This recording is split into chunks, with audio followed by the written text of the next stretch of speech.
Well, we are back here at Herrle's Country Market, and we, of course, are talking all things fall harvest. James Herrle joining us once again. Great to see you. Well, thanks. Nice to see you as well. So, when we think of fall harvest, the fall farm season, pumpkins, obviously, pretty popular. In terms of what we can look forward to, especially ahead of Thanksgiving, and we're talking about fall harvest season, what's been a priority for you guys? Well, it's interesting. Pumpkins are obviously that orange pumpkin is the iconic fall symbol, and it used to be that was the only part of it. But now it's interesting for the decorative, the fall decorative push is lots of different colors of pumpkins, stackable pumpkins, different sizes, shapes, and pretty much every configuration of pumpkin you can imagine. So that's sort of what we have and try to focus on. And then once we get a little farther into the fall, then everyone just wants an orange pumpkin for carving and such as we get closer to the end of October. I know, there's your carving pumpkin. There's one for pumpkin pie, which, of course, we're going to talk about in just a little bit, too. But in terms of behind the scenes, how many pumpkins do you have on site? And what's the work that goes in behind the scenes that people might not see? Well, pumpkins, so this year's pumpkins were planted in June and they grow over the summer, and pumpkins really loved a summer like we had. Lots of heat, as long as we could keep enough water, and we did get fortunate to get some timely rains. They look spectacular this year, really because of all that heat. And then we harvest, we actually start to cut handles about now, just to try to keep that handle intact. I often tell some of the guys that help us pick, they say, okay, it's a $1 pumpkin and a $5 handle, so don't break the handles. So we're trying to preserve those handles because it just gives that pumpkin a nicer look. What's it like for you to see members coming back every year and really kind of making it part of their fall family traditions? It is a great traditional, probably other than maybe fall and Christmas, people have their traditions and love to come and get their photos in front of the pumpkins. In front of here, it's amazing, all the staging of the babies perched up against the pumpkins and such. So it's neat to see that over the years. Yeah. And finally, in terms of what's been going on inside the market, so obviously pumpkin pie or tarts, those are pretty popular. In terms of baked goods or other items that people are able to purchase, what's been key for you here?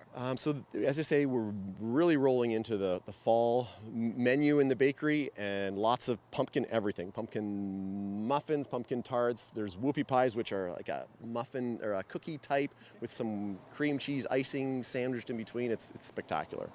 So those are some of the highlights of the bakery right now. Okay, these are just a few of the pumpkins coming from 15 acres of your property that you have. And we've got quite a variety. When we think of pumpkins, orange, obviously, for jack-o'-lanterns, but we're seeing almost like a bit of a green, gray, white.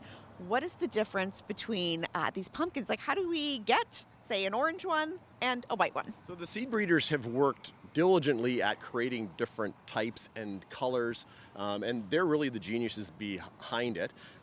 This one, for example, this gray blue pumpkin is a blue doll, and it's super thick fleshed. It's almost completely solid, and it keeps and stores amazingly well. Like even into the winter, January, February, these would still be almost rock solid and make this beautiful, rich, nutrient-dense food. So that's these. They're also really designed to be stacking pumpkins with white, pink, and gray, and just stack it's a different style than just setting one pumpkin on your porch. Okay, I wish you can smell what it's like here in the bakery here at Herrle's. We are talking with Joanne about how we get a pumpkin like this into pumpkin pie, tarts, pretty much anything we want. Thank you so much for your time. You're welcome. Thanks for coming. I was going to say, it smells incredible back here. And as we're getting into that Thanksgiving season, many people obviously really excited.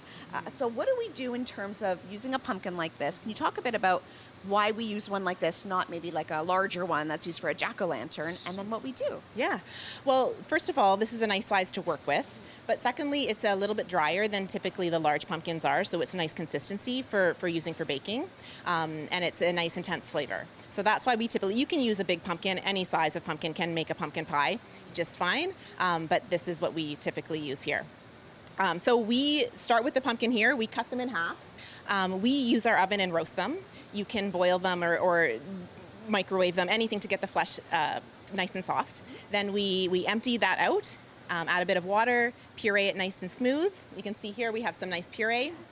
And then we add all the ingredients that we need. So we use that for all of our pumpkin things here. We use it for our pumpkin pies and pumpkin tarts, our pumpkin muffins, pumpkin whoopie pies, and our pumpkin dinner rolls. So we use a lot of fresh pumpkin this time of year. And so it's a big process, but it's worth it, we think, rather than using the canned filling. So then we take that, add the ingredients, all those nice pumpkin spices, of course. And then we pour it into the pies. So we have some nice batter that's already made, and then we just pour that in. So we usually bake our pie crusts a little bit so that they are fully baked when they're finished, and then we put that into the oven. And then they come out, and then they look like this. And here we have our pumpkin pies and pumpkin tarts and pumpkin muffins that are freshly baked. And then we package them up, and they're ready for our customers. Generous filling too, I have to say. Well, that's the way I like it.